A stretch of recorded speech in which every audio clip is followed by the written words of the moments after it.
Boa tarde, Ana Maria. É um prazer estar falando aqui com você. Agradeço a sua participação. Pessoal, Ana Maria, ela é professora na graduação em dança da UFMG, que é um dos cursos da Escola de Belas Artes, e também tem em extensão a Companhia de Dança Ananda. O principal cargo dela é filha do professor Márcio Túlio, e ela tem o mesmo senso de humor dele. Olá, Camila, obrigada, viu? Agradeço aí pelo convite. E sim, a principal função, com certeza, é ser filha do Márcio Túlio Viana. Vocês fizeram um trabalho muito bacana, que ficou bastante conhecido, que é o espetáculo de dança de olhos vendados. Como que surgiu essa ideia? Foi você que teve essa ideia? Como que funciona? Eu vou Eu não contar. participei, mas a gente fica imaginando, né? Como que eu vou no espetáculo de dança de olhos vendados?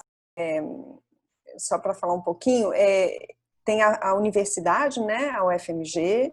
Eu sou professora do curso de dança de graduação do UFMG, que faz parte da Escola de Belas Artes. E aí, na universidade pública, a gente tem essa relação muito forte de ensino, pesquisa e extensão.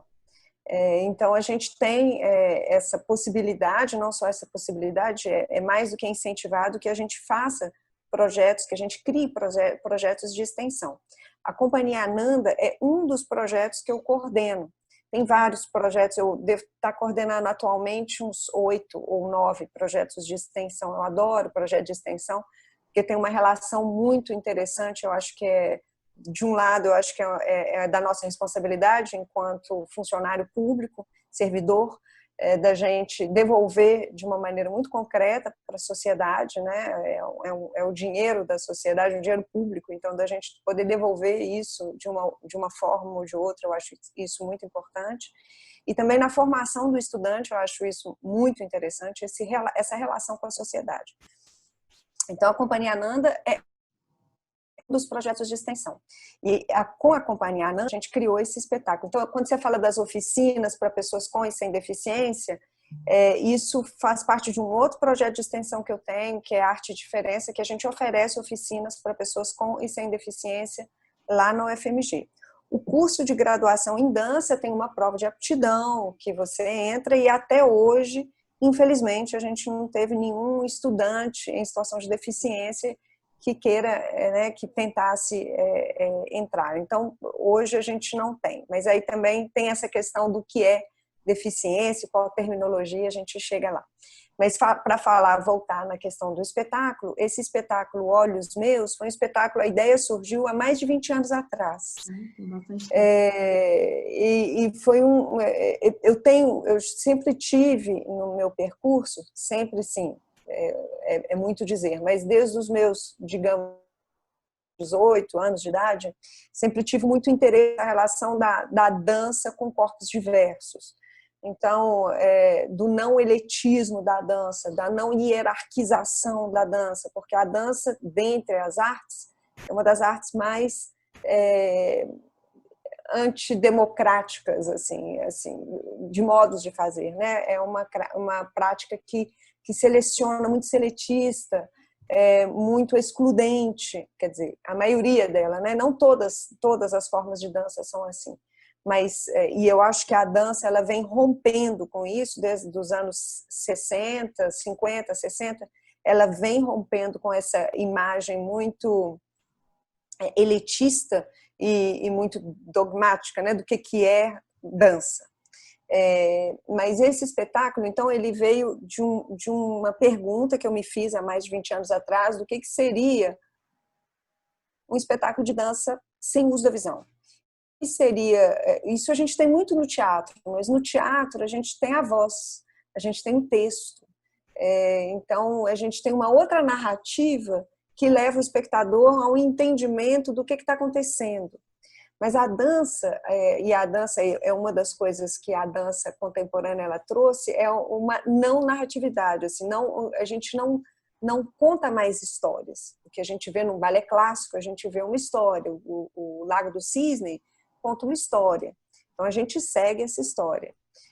A dança contemporânea, ela não traz isso. Não é uma dança que está lá para você entender o significado dela, o que ela quer dizer, qual história que ela está trazendo. Ela te toca num lugar de são sentimentos, são afetações. Mas nesse lugar que ela te traz, Eva, né? Muito menos do que uma coisa que você fala, 1 mais 1 é igual a 2. Ela não está nesse lugar do concreto, de alguma coisa que você consiga realmente segurar e colocar dentro das suas mãos. Então, assim, como trazer para o público essas emoções, como trazer essa empatia que a gente cria entre o público e o espectador, uma empatia que você cria através do olhar, você está olhando, ele está te olhando, você se vê ali, ele tem uma comunicação com você que se dá através do olhar. Como trazer uma energia do movimento, assim, a força de um movimento, sem o uso da visão. Então, a gente tem, isso desde os anos 80, a gente tem uma ferramenta que é muito interessante para várias coisas, mas para o espetáculo também é essencial, que é a ferramenta da audiodescrição. E o que é a audiodescrição? A audiodescrição é você transformar a imagem em palavras. Então, você está vendo um quadro, você vai descrever esse quadro em palavras e vai transformar essa imagem desse quadro em palavras. Isso pode servir para várias coisas, para um casamento, para, né, várias coisas. E também para espetáculo. Espetáculo de dança é muito mais difícil, porque, mais uma vez, tem um abstrato. Né? É muito mais fácil você falar. Eu sentia. Aí é muito mais fácil você falar. Ele abriu a porta, entrou com muita raiva, pegou um copo d'água, bebeu o copo d'água inteiro. Bom, pronto. Aí a gente tem uma imagem do que isso acontece. E um movimento? Como que você fala disso? Então, é muito mais complicado. Você tem que fazer escolhas. É um lugar de escolhas também, né? E aí a gente... E eu não queria ficar só na audiodescrição. Eu queria também procurar outros modos de compartilhar a sensação de um movimento. Outros modos. E também, para mim, o que me interessa, eu trabalho há mais de 20 anos com pessoas que na França a gente fala com pessoas em situação de deficiência. Eu gosto muito dessa terminologia porque ela fala de situações. E aí vou fazer um parênteses para falar disso. É interessante pensar nisso em termos de situação, porque isso nos responsabiliza todos. Coloca uma responsabilidade no ambiente e não na pessoa. Então, tem um exemplo assim, que eu dou e que é fácil da gente visualizar. A gente está num cinema. Aí vamos assistir um filme. 2 dançarinos da companhia Ananda. Esses 2 dançarinos da companhia, uma delas é a Nath, que é uma mulher com mobilidade reduzida, com cadeira de roda. A Nath, né, que chama aqui no Brasil cadeirante, eu detesto esse termo, mas a Nath, cadeira de roda. E o Oscar, que é um dançarino cego. Vamos nós 3 no cinema. Aí, nesse cinema, tem rampa, e a Nath chega nesse cinema com rampa, ela chega na sala de cinema com rampa, está lá sentada na cadeira de roda do lado da gente, ela não teve nenhuma situação de deficiência. Foi lá, puf, né? O balcão, ela consegue aceder ao balcão para fazer a compra dela de bilheteria, tranquilo, entrou no cinema. Eu, como pessoa dita normal, tranquilo. O outro tem a nota, tem que ter confiança na pessoa, que a nota é essa e tudo mais, mas ok, chegamos lá no cinema. Aí chega lá no cinema, o filme começa. O filme começa, não tem audiodescrição. O Oscar vai estar em situação de deficiência. Aí no meio do filme, acaba a luz. Acaba a luz da cidade. E tem uma urgência, a gente tem que sair do cinema. Eu e Nath vamos estar em situação de deficiência. O Oscar vai nos guiar para sair daquele lugar. Então, assim, quais são as relações? Quem está em situação de deficiência? Se não tivesse rampa, a Nath estaria em situação de deficiência, não o Oscar. Então, assim, é interessante a gente pensar nisso, nesse termo de que até que ponto nós não somos responsáveis ou somos responsáveis de colocar em situação de deficiência, né? E isso pode ser com dificuldades que a gente coloca, por exemplo, o meu pai tem uma coisa que eu acho maravilhosa, que é a acessibilidade que ele dá nas aulas dele. As aulas dele, os livros dele, as coisas que ele, né, o que ele transmite, ele procura fazer com que seja acessível para todas as pessoas. Se ele tivesse um linguajar que fosse um linguajar inacessível, e muitas vezes as pessoas colocam esse linguajar um pouco, tem muito uma questão de ego também, né? Falar, eu sei, então para falar que eu sei, eu tenho que selecionar um grupo, eu vou selecionar um pequeno grupo ali que entende o que eu estou falando. Se ele estivesse nesse lugar, ele estaria colocando algumas pessoas em situação de deficiência. Então, até que ponto, nas nossas ações do dia a dia, não somos nós responsáveis por criar situações assim? Achei muito válida essa terminologia que você usou, em situação.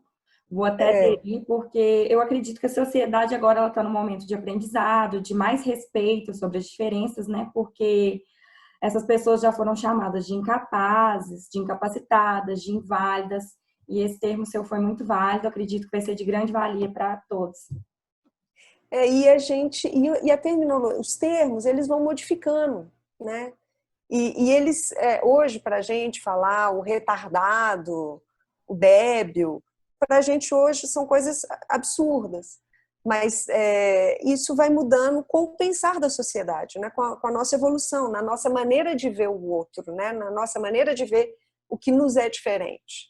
Né? O que a gente discrimina, o que a gente passa a não discriminar mais, o que a gente procura uma mudança de olhar. Isso mostra uma mudança de olhar. Eu acho que é muito importante a gente acompanhar a terminologia porque elas mostram isso. Né? Mas também não serve nada eu usar uma terminologia de um jeito e tratar uma pessoa de um outro jeito. Isso é lógico, tem que acompanhar a sua maneira de pensar e de ver o outro. Né? Então não é só uma questão de politicamente correto. É uma questão de uma verdade, né? De uma sinceridade. Não adianta nada eu falar em situação de deficiência, olhar para o outro e falar que débil mental, pobre coitado, que infeliz. Então, aí voltando nessa... E talvez a gente deixe de falar deficiente, né? Um dia, né? Então, em isso situação. aí Até nós mesmos que não temos uma deficiência física visível, nós podemos estar numa situação de deficiência, nós temos as nossas limitações. Totalmente. Basta você ir para o Japão, te deixa lá sozinha, você vai ver como é que você vai estar em situação de deficiência. A gente vê isso, né? Em vários momentos. Você quer uma coisa, está morrendo de fome, você não tem nada para abrir, enfim, né? As nossas dificuldades, as nossas limitações. Rainha da Inglaterra, será que ela sabe cozinhar um ovo? Né? Então, assim, essas dependências, tudo que a gente coloca para a pessoa em situação de deficiência, muitas vezes a gente não se coloca e não percebe as nossas próprias limitações, as nossas próprias dificuldades, né? A gente categoriza muito o que é a deficiência, o que é uma limitação no outro, né? E nós somos os super capazes. Mas aí, voltando nessa questão do espetáculo, então era isso, assim, como trazer isso e como criar, é isso que eu queria falar, como criar novas estéticas. Isso me interessa muito. O que a diferença traz como uma outra possibilidade de criação. Então, não é uma coisa assim, vou adaptar, vou tolerar e vou adaptar. Mas o que uma situação em que você não consegue fazer uma coisa, que não é possível fazer uma coisa, o que isso cria como possibilidade? Então, isso aqui é a nossa quarentena. Esse momento que a gente está vivendo, que a gente vive como um momento muito difícil e que muitas vezes a gente fala, nossa, eu não posso fazer isso, eu não posso mais fazer isso, eu não posso fazer isso. Ok, a gente realmente não pode fazer mais isso, isso e isso, e muitas vezes isso é difícil, né? Não é que eu tenho que falar, yupi, que legal, eu não posso fazer isso. Não é isso. Acolher isso que a gente não pode e que às vezes traz um sofrimento, né? Uma sensação de perda. Mas acolher também as novas coisas que são possíveis, as outras coisas que eu nunca faria se não tivesse essa quarentena, né? Acolher essa possibilidade de uma outra coisa. Isso traz campo de exploração, de vida para a gente, né? As dificuldades da vida, quando a gente abre essa porta, ela nos dá outras perspectivas, né? Outros horizontes. Então, para mim, a arte também está muito nesse lugar. Esse lugar do que não é possível. E quando eu vejo o que não é possível, me fala, nossa, o que é possível? Dentro disso que não é possível. O Olhos Meus, então, foi feito, foi criado a partir disso. E aí, nesse espetáculo, que é um espetáculo de dança, o público tem uma pessoa do público por dançarino, ou no máximo 2 pessoas no público por dançarino, mas a gente gosta de fazer são 20 dançarinos, e são 20 pessoas no público de olhos vendados, e que são aí convidados a experimentar um espetáculo de dança de uma maneira totalmente inédita. E as pesquisas, eu não encontrei nenhum que fosse nesse lugar que a gente propõe, que é um lugar que não é só da audiodescrição, passa também pelo tato, passa pelos sentidos, na verdade. A gente procurou trabalhar com todos os sentidos, com o cheiro, né, com o olfato, com a audição, com o tato, e é isso. Deve ter sido uma experiência única também para os bailarinos, né? Para você, Sim. enquanto artista, de ter essa sensibilidade mesmo, não como artista, como ser humano, de tentar trazer acessibilidade ao que você falou, né? A gente não pode colocar como se fosse um impedimento, uma dificuldade, que aí a gente está trazendo mais um preconceito, né? Uma carga de preconceito. Sim. Mas agradeço a participação, Ana Maria. Muito obrigada pelo seu tempo, pela sua atenção. Agradeço e um beijo, papaizinho querido do meu coração. Tchauzinho. Boa tarde, Ana Maria. Um prazer falar com você. A Ana Maria, pessoal que está assistindo, ela é professora da graduação em dança da UFMG, e que é um dos cursos da Escola Belas Artes, e também tem extensão da Companhia de Dança Ananda. Você pode falar um pouco para a gente, Ana Maria? Camila, você esqueceu a apresentação essencial. Eu sou filha do Márcio Túlio Viana.